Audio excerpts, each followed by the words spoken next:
자, 다음으로 우리가 볼 게 그 소화기계 침입 감염병 중에서 세균성 이질입니다.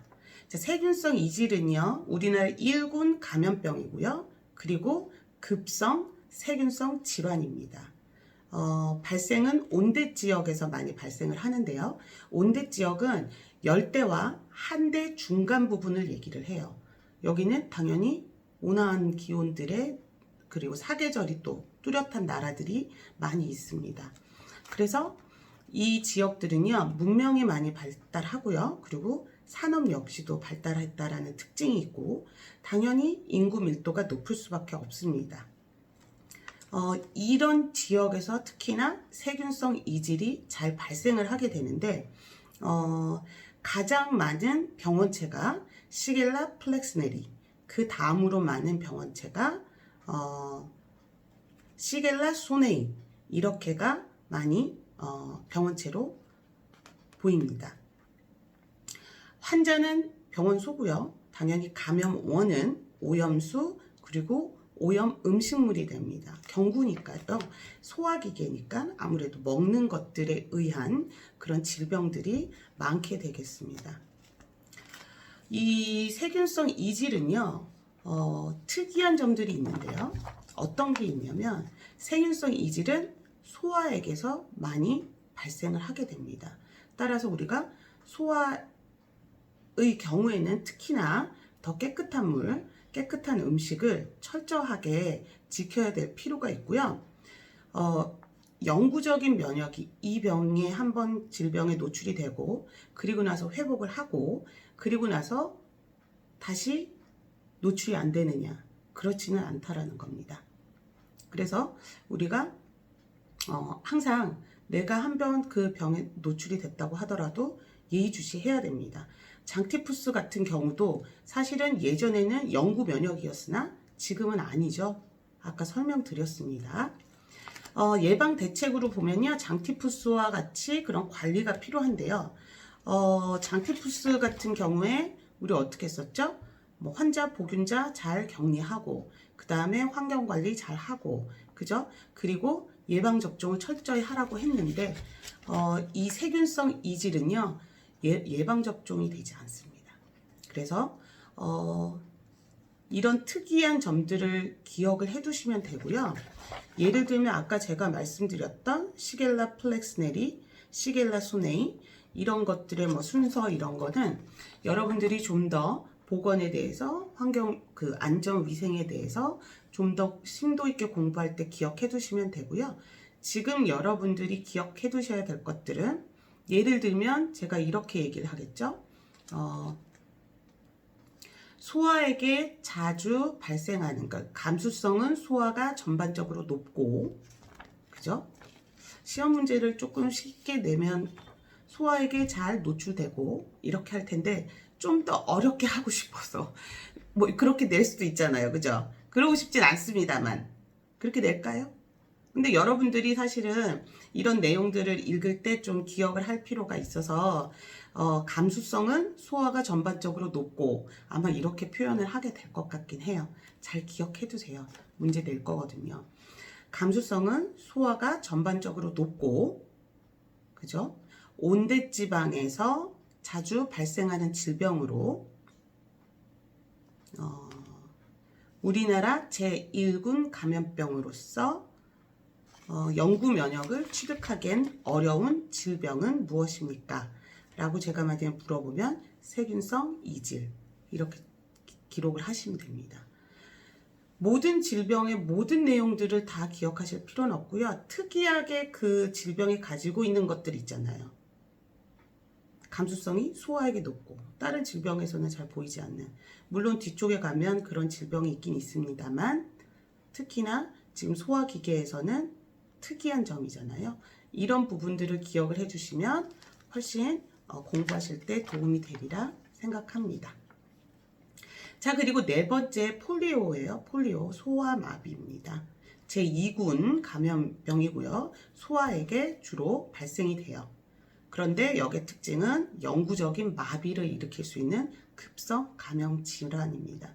그럼 만약에 제가 2군 감염인데 소아에게 주로 발생해. 세균성 이질이 1군인가 2군인가 헷갈릴 수 있지만 뒷부분에 영구적인 마비를 일으킨다라고 하면 우리가 폴리오라고 대답할 수 있겠죠. 이런 식으로 공부를 하시면 됩니다. 자, 폴리오 바이러스가 병원체고요. 세 가지의 종류가 있는데 1형이 가장 많고 소아마비와 관련이 있는 병원체입니다. 불연성 감염자가 병원소고요. 불연성 감염자라는 거 잘 보이지 않아요. 나타나지 않는 거죠. 그리고 감염원이 또 음식물도 있습니다. 자, 일반적으로 소화기의 면역을 획득을 하는데, 그죠? 그렇지 않은 경우에, 획득을 못한 경우에 노출이 될 수 있겠죠. 소아마비는 당연히, 어렸을 때, 우리가 면역을 취득할 수 있지만 혹시나 못 취득했을 수도 있기 때문에 예방접종을 하게 됩니다. 그래서 생후 1개월부터 2개월간 간격으로 3회 실시하고요. 추가 접종은 18개월에 실시를 합니다. 이 부분은 제가 객관식 문제로 우리가 기말고사에 출제를 한다고 했잖아요. 이 부분은 출제가 될 예정입니다. 예정이어서 조금 더 쉽게 내드리도록 노력하겠습니다. 좀 시험에 대한 스트레스, 그러니까 제가 말씀드리는 시험은 꼭 기억해야 될 부분을 좀 기억해 두셨으면 하는 부분이고요. 그리고 사실은 우리가 제 입장에서는 정당하게 그 학점을 또 우리가 부여해야 하기 때문에 그런 선상에서 보시면 되고요. 최대한 여러분들이 좀 온라인 수업도 하고 있고 여러 가지 불편한 제반 사항들을 제가 충분히 생각해서 시험 문제는 출제하도록 할 테니까요. 걱정하지 마시고 레포트 역시도 본인의 생각을 쭉 나열을 하시면 됩니다. 그렇다고 일기를 쓰시면 안 돼요. 난 이걸 했다, 저걸 했다 이러시면 안 돼요. 그건 아니고 이런 계획이 있었고 이렇게 해서 우리 주변에 있는 분들이 다 안전했다고 생각한다. 그 이유에 대한 것들은 환경보전, 환경위생, 그 다음에 보건 측면에서 어떠한 것들이 잘 지켜졌기 때문이라고 생각한다. 이런 내용들을 서술을 하시면 됩니다. 자, 다시 돌아와서요. 파라티푸스입니다. 장티푸스와 비슷한 증세를 나타내는 파라티푸스 역시 제1군 감염병입니다. 전파 방식이나 관리 방법도 장티푸스와 비슷하나 경과 시간이 짧다는 것이 특징입니다. 자, 여기까지 소화기계 침입 감염병에 대해서 봤고요. 이제 호흡기계, 이제 우리가 호흡을 통해서 생기게 되는 감염병이죠. 호흡기계로 침입되어 발생하는 감염병을 대체로 호흡기 감염병이라고 합니다. 객담, 가래 같은 거죠. 콧물, 대화나 재채기 등으로 배출되는 병원성 미생물이 병인이 됩니다. 자, 이들 호흡기 감염병은요, 주로 어떤 거? 비말 감염. 지금 우리 코로나가 비말 감염이죠.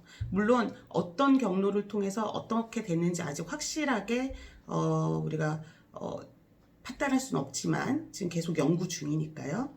비말이라는 거는 거의 확실하다고 보여지죠. 하지만 또 다른 이유도 있을 수 있어서 제가 섣불리 말씀을 못 드리지만 비말 감염에 의해서 우리가 호흡기계 감염 전염이 된다라는 내용들입니다. 환경 개선으로는 효과가 없습니다. 예방접종이 중요하겠죠. 첫 번째로 보시면요. 디프테리아입니다. 디프테리아는 제2군 감염병으로 보균자 감염이 많습니다. 콧물이나 인후 분비물, 기침, 피부의 상처 이런 것을 통해서 전파가 되고요. 엄마로부터 받을 수 있어요. 엄마로 받은 면역은 생후 수개월 동안 유지는 됩니다. 그런데 어때요? 일반적으로 그게 유행이 되고 그 전염병이 돌고 그러면 우리 노출이 될 수밖에 없어요. 그래서 면역은 얻었지만 다시 재발할 수 있다. 그 면역력이 떨어지거나 아니면 더 강력한 그런 세균 때문에 감염이 될 수 있다라는 겁니다. 만약에 감염이 된 환자가 있을 경우에는 당연히 격리를 해야 되고요. 전체적으로 소독을 해야 되겠죠. 그래서 우리 뭐 방역 이런 거 많이 하지 않습니까, 지금? 그죠? 자, 두 번째로 우리 호흡기계 침입 전염병을 보면요. 백일해가 있습니다. 백일해는요, 애기들, 5세 이하 애들이 굉장히 많이 발생을 해요. 2군 감염병이고요. 예방 접종에 의한 관리가 가장 효과적입니다. 왜냐하면 어렸을 때 우리가 많이 발생을 하기 때문에 어렸을 때는 내 스스로 뭔가를 위생을 철저히 하고 뭐 방역을 하고 이럴 수가 없지 않습니까? 그래서 어렸을 때부터 하고요. 소아 감염병 중에서 사망률이 가장 높기 때문에 백일에는 뭐 지금은 아이들은 모두 그 예방 접종을 하게 됩니다. 생후 2개월부터 2개월 간격으로 3회 접종하고요. 생후 18개월에 추가 접종을 또 하는 이렇게 이 사이클이 아예 정해져 있습니다. 그리고요. 이거 백일해 역시도 우리가 호흡기니까 이렇게 비말 감염 이런 것들로 전파가 되기 때문에 예방 접종이 굉장히 중요하다라는 내용이 있습니다. 잠시만요. 이게 안 돌아갔네요.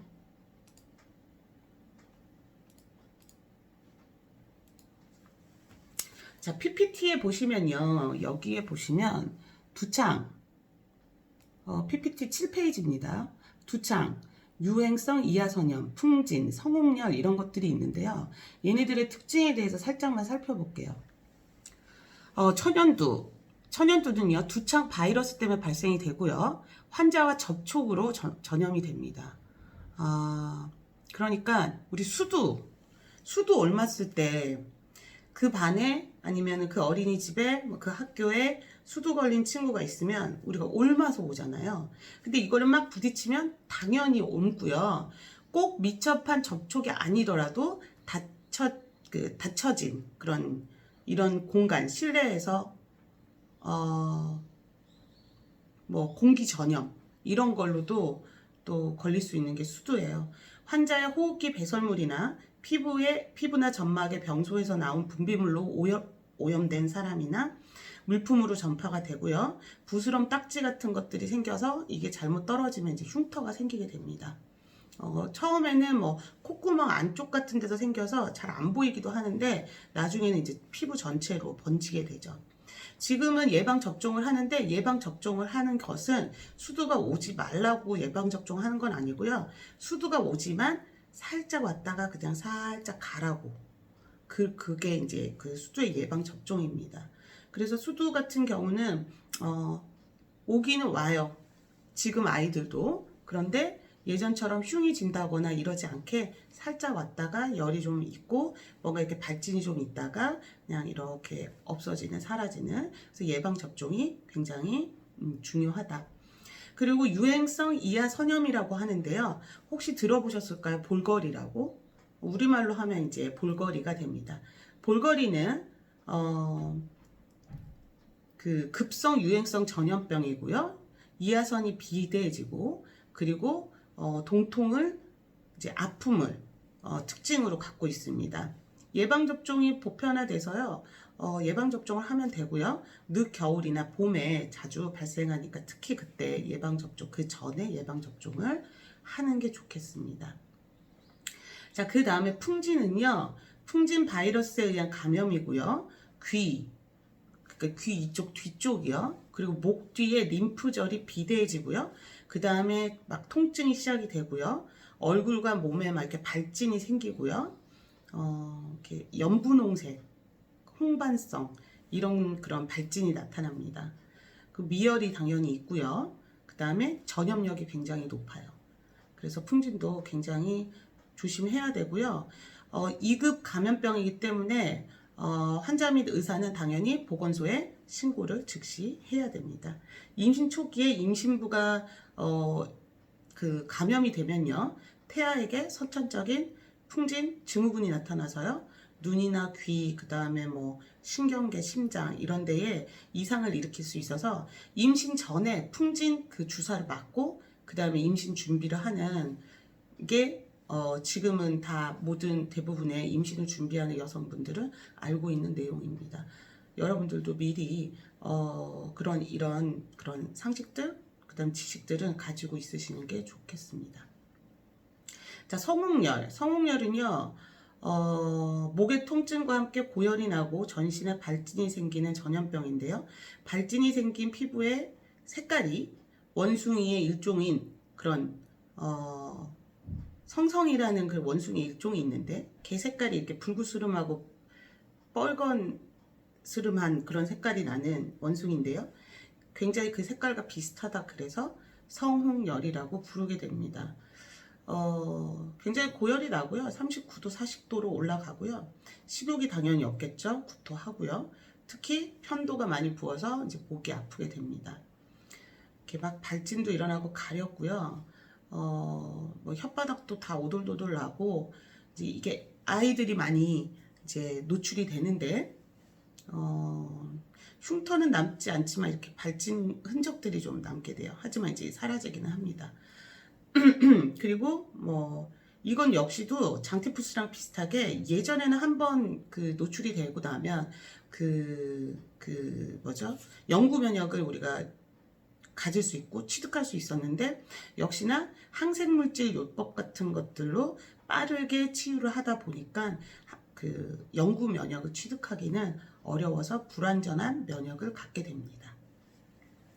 자, PPT에 혹시 이해 안 되시는 부분들이 있을까봐 설명을 추가적으로 드렸고요. 그 다음에 우리가 볼게요. 101회까지 봤죠? 그 다음에 홍역입니다. 자, 홍역은 제2군 감염병 중 가장 많이 발생하는 감염병입니다. 이런 특징들만 기억해 두세요. 홍역은 주기적이고요. 기억나시죠? 지난 시간에 했었습니다. 뭐 크게 돌면서 한 번씩 오는 질병, 2, 3년에 한 번씩 오는 질병, 그 다음에 어떠한 기후나 이런 것들의 변화에 의해서 오는 질병, 이렇게 구분해서 우리가 수업을 진행을 했었습니다. 홍역은 2, 3년 간격으로 유행을 하게 되고요. 일반적으로 1살에서 2살에 많이 감염이 되는데 열과 전신에 발진이 생기는 급성 전염병입니다. 그래서 홍역을 알았어 그러잖아요. 뭐 사랑의 홍역 막 이런 거 있잖아요. 그래서 굉장히 무서운 질병이었었습니다. 왜냐하면 1살, 2살이 걸린다는 건 얘네들은 말도 못하고 그죠? 그래서 뭐 사랑의 홍역, 홍역을 알았어 이런 표현을 하는 것 자체가 굉장히 급성 감염병이라는 얘기가 됩니다. 비말 감염이고요. 그리고 신생아는 모체로부터는 항체로 방어가 되는데 왕쾌 후에는 면역력을 갖게 되니까 홍역을 안 앓으면 좋지만 알아도 그 다음에는 영구 면역을 갖게 됩니다. 당연히 지금은 홍역에 대한 예방 접종을 하기 때문에 혹여나 엄마로부터 면역을 조금 약하게 받았더라도 예방 접종을 통해서 우리가 다시 얻을 수가 있습니다. 자, 인플루엔자죠. 인플루엔자. 감염성 질병 중에서 중요한 의미가 있는 것은 인플루엔자가요. 다른 질병들은 거의 성공적으로 관리가 되고 있지만 인플루엔자는 아직도 계속 유행을 보이고 있습니다. 어떻게 하겠다라는 그런 계획이 세워지기가 굉장히 어렵다는 거죠. 얘가 굉장히 바뀌거든요. 전파는 호흡기를 통해서 그리고 뭐 호흡기 그 다음에 뭐 비말 이런 것들을 통해서 전파가 되고요. 예방 접종이 시행되고 있으나 백신 자체가 결정적인 예방 효과를 준다고 말하기에는 어렵습니다. 그래서 주변 환경 정리를 좀 하는 것이 좀 더 빠르겠죠. 물론 독감 예방 접종도 있고 여러 가지 예방 접종이 있지만 이런 것들이 완벽하게 예방 효과를 준다라고 말하기에는 조금 어려움이 있다라는 얘기입니다. 자, 그리고 이제 무시무시한 호흡기 질병이죠. 신종플루입니다. 신종플루. 2009년 멕시코에서 처음으로 발병이 되었고요. 그리고 이 바이러스가 보통은 바이러스가 한 개가 침투를 하는데 2개 이상의 바이러스가 침투를 해서 유전자 변형을 만드는 새로운 변종 바이러스가 되는 거예요. 그래서 이게 굉장히 좀 무서웠었죠. 건강한 젊은 사람들한테도 나타났고, 그리고 감수성이 굉장히 높고요. 그러니까 감염되기가 굉장히 쉽다라는 거죠. 호흡기를 통해서 감염이 되고요. 감기나 뭐 독감, 어차피 인플루엔자 자체들이 다 그 감기 일종이기 때문에 감기나 독감 예방법과 같습니다. 구강을 그리고 호흡기를 깨끗하게 청결하게 위생 관리를 하고요. 손 잘 씻고요. 그리고 추위나 더위에 굉장히 잘 적응할 수 있는 의복, 보건을 시행을 하고요. 지금 말씀드리는 이런 모든 것들이 레포트에 적용이 되겠죠. 힌트 드렸어요. 그래서 좀 신종 플루 같은 경우도 우리가 지금 그 신약이 나오긴 했습니다만 이 병 자체를 우리가 간과해서는 안 되는 좀 무서운 질병 중에 하나입니다. 호흡기 쪽으로 조심해야 되는 그런 질병이죠. 다음은 절지동물. 우리 뭐 모기, 파리 이런 것들 있죠. 뭐 벼룩을 통해서 패스트, 그 다음에 이를 통해서 발진티푸스, 그 다음에 모기를 통한 일본 뇌염, 그 다음에 벼룩을 통한 발진열, 모기로 인한 말라리아, 그 다음에 또 모기를 위한 사상충증, 그 다음에 진드기 때문에 생기는 양충병, 모기, 황열, 그 다음에 진드기 유행성 출혈열 이런 것들이 있습니다. 자, 첫 번째로 패스트를 볼게요. 자, 패스트는 어땠어요? 현재 제4군 감염병이에요. 지금은 굉장히 예방 접종이 철저하게 이루어지고 있기 때문에 걱정이 좀 없습니다만 예전에는 패스트 때문에 유럽 전역에 굉장히 많은 사람들이 생명을 잃었던 적이 있습니다. 그죠? 자, 그래서 여기 보시면요. 패스트는 비말 감염이 주요 원인이고요. 쥐벼룩에 의해서 쥐에서 쥐로 전파가 됩니다. 왕쾌 후에는 일시적인 면역이 인정이 되지만 영구 면역은 아니다. 검역 활동 잘해야 되겠죠? 왜요? 쥐가 우선 없으면 이 질병으로부터 조금 더 안전하니까요. 그리고 발생이 생겼을 때는 그 질병이 발생했을 때는 당연히 빨리 보고를 하고요. 그 다음에 벼룩 같은 거, 구충, 구석, 소독 이런 것들 잘 하고요. 예방접종 당연히 하고요. 이렇게 해주시면은 훨씬 더 우리가 패스트로부터 안전할 수 있다. 그런데 교재에 지금 131페이지 지금 우리 하고 있어요. 병원치에 보면 그램 음성균이다 라고 돼 있어요. 그램이라는 게 뭔지. 그램은요, 이 염색 기법이에요. 그러니까 우리가 그램 양성, 그램 음성에서 크게 우리가 이렇게 세균을 나누게 되는데 이게 어떤 부류의 세균인지, 이게 어떤 부류의 세균인지를 우리가 그 세균을 그 슬라이드 글라스 있죠? 이렇게 슬라이드 글라스 뭐 동그란 것도 있고 네모난 것도 있고 거기에 세균을 놓습니다. 놓고요. 그 자주색 있죠? 자색. 그 바이올렛 색으로 얘네를 염색을 해요. 염색을 한 후에 그 다음에 요오드로 다시 바릅니다. 그러면 이제 어떻게 되냐면 얘네들이 둘 다 푸른색으로 바뀌게 됩니다. 그런데 여기에다가 알코올 처리를 하면 그램 양성균은 염색된 채로 그대로 있는데 그램 음성균은 탈색이 됩니다. 이 탈색된 것을 어떻게 해요? 사프라닌이나 아니면은 뭐 푹신 이런 것들로 대비 염색을 해놔요. 자, 이렇게 그램 양성과 그램 음성은 그 세포벽의 화학적 조성, 그 다음에 항생 물질에 대한 저항성, 그 다음에 세포벽 용해 효소, 이런 거, 용해성이나 이런 것들의 그런 차이점들 때문에 생기게 됩니다. 그래서 이런 것들을 통해서 크게 나누게 되죠. 되셨죠? 그래서 뭐 그램 양성이다, 그램 음성이다 하는 부분들이 책에 나왔을 때 이해가 되시길 바랍니다. 자, 그래서 패스트는요, 그램 음성이고요. 자, 그 다음에 발진 티푸스. 발진 티푸스는 이 때문에 생기는 감염병이 됩니다. 자, 그래서 제3 감염병이고요. 제3군에 포함된 감염병이고요. 이의 흡혈로 인해서 이가 우리 피를 이렇게 빨아먹죠. 그러면서 통에서 들어간 그 세균, 그리고 먼지를 통한 호흡기 감염, 이런 것들로 질병에 노출됩니다. 당연히 신속한 발생을 보고해야 되고요. 격리 조치해야 되고 다시 소독을 해야 되고 예방접종 해야 되겠습니다. 자, 다음은 말라리아. 말라리아는 뭐 때문에 생기죠? 말라리아는 모기. 모기 때문에 생기는 질병인데요. 열대지방과 온대지방까지 널리 분포가 되어 있고요. 한대는 아니겠죠. 너무 추워서. 온대지방에서는 모기의 발생 시기인 여름철에 유행하며 열대지방에서는 당연히 더우니까 1년 내내 유행을 합니다. 자, 3.1년 원충이라는 게 우리나라에서만 유행이 되었고요. 그리고 다른 그런 충들은 우리나라에서는 다행히 유행되지는 않았습니다. 어떻게 예방해야 될까요? 가급적 모기에 물리지 않는 게 좋겠죠. 그죠? 자, 그 다음에 또 모기, 다음으로 우리가 보는 게 일본 뇌염입니다.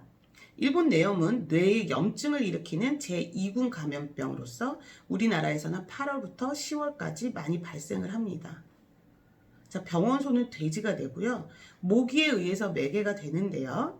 완쾌 후에는 영구 면역이 생기게 됩니다.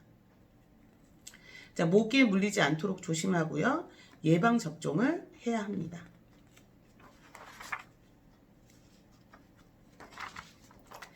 자, 여기까지 우리가 호흡기, 그 다음에 절지동물, 그 다음에 우리가 소화기계 전염병에 대해서 알아봤고요. 동물매개 전염병에 대해서 알아보겠습니다. 동물매개는 광견병이 있는데요. 그 다음에 탄저 있고요. 그 다음에 렙토스피라증, 이렇게 세 가지에 대해서 우리가 살펴볼 거예요. 자, 광견병은 당연히 아시죠? 개나 고양이가 광견병에 감염이 된 상태에서 다른 동물을 물거나 사람을 물거나 그래서 발생하게 되는 그런 치명적인 그런 감염병입니다. 인수 공통 감염병이라고 해서 동물도 사람도 감염이 모두 될 수 있는 감염병이라는 거죠. 예방 접종을 하면서 많이 감소하긴 했지만 치명적이어서 최근에 작년이었나요? 재작년에도 강아지가 엘리베이터 앞에선가요? 물어서 사망한 그런 일이 있었죠. 포유동물의 침에 의해서 감염이 되고요. 동물 검역을 실시하고 집계의 예방접종을 통해서 우리가 이 질병으로부터 예방하고 또 우리가 노출되지 않을 수 있겠습니다. 다음은 탄저병인데요. 탄저병은요, 소에게 가장 많이 발생하며 사람도 드물지만 피부로 발병을 하게 됩니다. 가축은 오염 사료를 통해서 경구 감염이 되고요. 먹어서 감염이 되고, 사람은 경피 감염에 의한 피부 탄저가 많습니다. 동물의 털을 취급하는 사람들은 기도를 통해서 폐 탄저를 일으키기도 합니다. 예방 대책으로는 백신 접종이 있고요. 감염된 가축은 당연히 우리가 도살할 수밖에 없습니다. 그리고 소각하고 소독하는 것이 우리가 예방할 수 있는 방법입니다. 자, 그 다음으로 추수기에 주로 농부에게 발병되는 제3군 감염병으로서 렙토스피라증이라는 감염병이 있습니다. 주로 동남아시아와 극동 지역에서 발생을 하고요. 고열, 오한은 아시죠? 이렇게 열은 나는데 이렇게 추워서 떠는, 그러니까 열이 발생해서 나가면서 체온이, 그죠? 그 다음이 근육통, 구토증, 감기 증세, 황달, 폐혈증, 급성으로 진행이 됩니다. 들쥐를 통해서 감염이 되기 때문에 아까 말씀드린 것처럼 추수기에 농부들에게서부터 많이 발생이 되는 것을 알 수 있고요. 감염된 들쥐들의 배설물로 배출된 병원체에 오염된 흙과 물에 접촉할 경우에 피부 감염으로 사람들의 경우 감염되게 됩니다. 당연히 예방하기 위해서는 피부를 보호할 수 있는 장갑, 장화 당연히 착용해야 하고요. 피부 상처가 있을 땐 조금 더 빠르게 더 전염이 되기 때문에 피부 상처가 노출되지 않도록 하고요. 손발을 깨끗이 씻는 습관, 보건 교육, 계몽 등이 필요하겠습니다. 자, 그 다음으로 우리 만성 감염병 볼게요. 만성 감염병을 보면요. 의학의 발전으로 감염성 질환의 발생률과 사망률이 많이 감소는 했습니다. 하지만 만성적인 감염병이 있어요. 결핵, 나병, 성전파 질환, 후천성 면역결핍증, B형 감염은 아무리 우리가 노력을 하고 있어도 계속적으로 발생을 하는 그런 감염병이라는 이야기입니다. 결핵은요, 현재 제3군 감염병에 속해 있고요. 개발도상국 같은 곳에서는 중요한 사망 요인이 될 정도로 결핵이라는 만성 질환 감염병에 노출이 되어 있습니다. 특히 폐에 감염이 많이 되고요. 이 결핵균은요, 건조하고 강하고 일광 및 열에는 약합니다. 이게 병원체고요. 그리고 주 감염원은 폐결핵 환자에게서 배출되는 균주입니다. 즉 폐결핵 환자 곁에 있을 땐 좀 우리가 조심하죠. 그래서 폐결핵은 갯땀이나 비말로 공기 중에 부유하다가 떠다니다가 직접 호흡 시에 그거를 우리가 들이마시면 감염이 된다는 거예요. 인체 감염은 비말 감염, 결핵에 걸려있는 소액에서 짠 우유를 마신다거나 오염된 식기, 오염식품 등등으로 우리가 결핵에 감염이 되게 됩니다. 감수성은 전반적으로 높습니다. 자, 그러면 우리가 결핵에 예방할 수 있는 방법은요. 결핵은 조기 발견과 조기 치료가 강조되는 질환입니다. 밀주 거주를 막고요. 감염 기회를 감소시키고 식품, 수질위생, 영양상태 개선을 통해서 저항력을 증가시키는 게 가장 좋은 예방 대책이고요.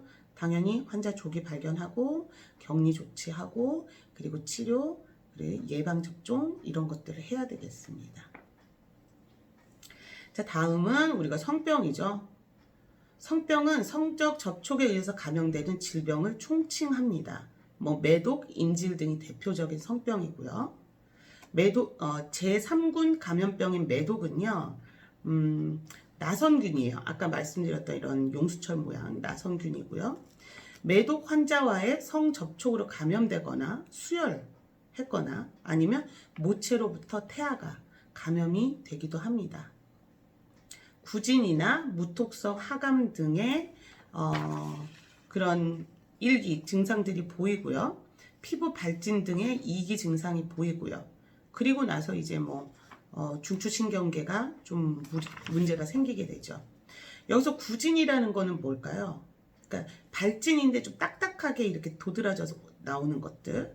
그 다음에 무통성 하감은요, 경성하감이라고도 하는데 피부병 증상 중에 하나입니다. 그 다음에 우리 임질은요 지정 감염병이고요. 감염자와의 성교에 의한 성기 접촉으로 감염이 됩니다. 남성은요 요도에서 고름이 나오기도 하고요. 여성은요 난관염, 자궁경관염, 그러니까 자궁염, 자궁내막염 이런 것들이 생기게 되는 게 이제 임질이라는 성병 중에서 하나입니다. 자, 그 다음에 우리가 또 만성 감염병으로 세 번째로 봐야 될 게 간염입니다. 우리가 간염에 대한 거는 최근에 여러분들은 아마 그걸 안 하셨을 텐데 고등학교 때까지는 체열을 해서 건강검진을 하셨었죠. 그때 보면 누구야 너 잠깐 나와 하는 친구도 있거든요. 그 친구들이 이제 대부분 B형 감염에 노출된 친구들이에요. A형 감염은요, 감염성은 강하지만 잘 낫고 만성이지는 않습니다. C형은 수혈 시에 감염이 되고요. 비교적 가벼운 증상이고 뭐 무증상적이고 뭐 이렇습니다. 근데 이제 문제가 B형 감염인데요. B형 감염 바이러스는 모든 체액 분비물에서 발견이 되고요. 만성이 될 수 있습니다. 감수성이 전반적으로 높고 예방 접종으로 면역이 가능합니다. 우리나라처럼 B형 감염의 감염률이 높은 나라에서는 예방 접종이 꼭 필요합니다. 우리나라가 그렇게 많은 그 B형 그 감염률이 높다라는 거, 우리나라가 높은 이유는요, 어떻다 그랬어요? 모든 체액 분비물에서 우리가 전염이 될 수 있다라는 건데, 우리는 국도 같이, 찌개도 같이, 이렇게 먹는 문화들이 좀 있잖아요. 물론 예전에 비하면 지금은 덜어서 먹는 문화들이 굉장히 자리를 잡았습니다만, 이런 것들 때문에 조금 더 다른 나라보다 노출이 많이 되어 있는 게 현실이긴 합니다. 자, 그 다음으로 우리가 또 바라봐야 될 게 뭐냐면 후천성 면역 결핍증, 에이즈라고 하죠. 제3군 감염병이고요. 세포성 면역 기능에 이상이 발생해서 생기는 겁니다.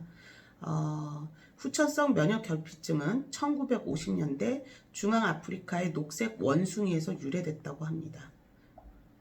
이런 것들은 그냥 커먼센스로 알고 계시면 됩니다. 미국에서 처음으로 발생이 되었고요. 발견이 됐습니다. 81년도에. 그리고 우리나라에서도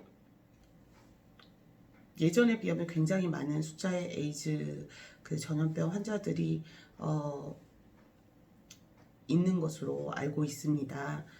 뭐 외국인과의 접촉, 또 뭐 외양선상, 외양선원 이런 분들이 맨 처음에는 좀 노출이 많이 되셨었고요. 그리고 나서는 이제 그 에이즈의 특징이 뭐냐면 우리가 이렇게 그냥 이렇게 침이 튀기고 뭐 비말 때문에 이렇게 뭐 그런 건 아니고 혈액을 통해서 감염이 되는 부분이 있어서 예방법으로는요, 이 위험군의 검사 및 감시 해야 될 거고요. 환자나 양성 반응자의 관리 당연히요. 그리고 혈액 제제의 검역, 그 다음에 철저한 검사와 보건 교육, 그 다음에 뭐 예방, 그 다음에 계몽 이런 것들을 꾸준히 계속 해야 될 겁니다. 우리나라도 굉장히 많은 그 질병에 노출되신 분들이 증가하고 있는 추세이기 때문에요. 보시면요. 감염된 그 에이즈의 성별 및 연령 현황을 보면 감염된 혈액 또는 혈액 제제를 수혈을 했을 때 90% 이상 감염이 될 수 있고요. 그 다음에 출산 전후 예방적 치료를 시행받지 않았을 경우가 20%에서 40%, 그다음에 성접촉에 의한 부분이 0.1%에서 1%, 정맥주사 마약류를 사용하는 사람 간의 주사기 공유를 했을 때 그때 0.5에서 1%라고 합니다. 전 세계적으로 보면요.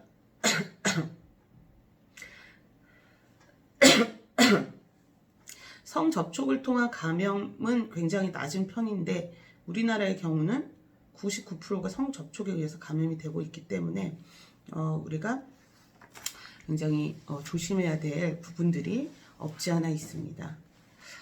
해야 될 내용들이 많은데 여러분들이 낯설게 생각하는 부분들이 뭐 세균이나 이런 부분들이 있기 때문에 추가적으로 설명을 드리다 보니 조금 진도가 조금 천천히 나가게 됐어요.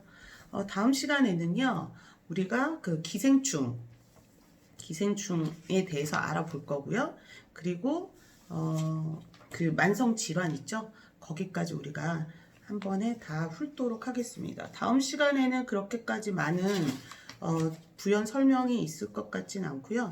기생충 부분에서 조금 설명을 추가적으로 드리고, 그리고 만성 질환에 대해서는 여러분들도 익숙히 좀 알고 있으신 부분들이 있고, 또 주변에 부모님이나 아니면 할머니, 할아버님, 부모님은 만성은 아니실 거고 이제 연세가 있으신 분들이 만성이 많으시니까 우리가 커먼센스로 알고 있으면서 노인 그 보건 부분과 연계해서 이해를 하시면 좋으실 것 같습니다.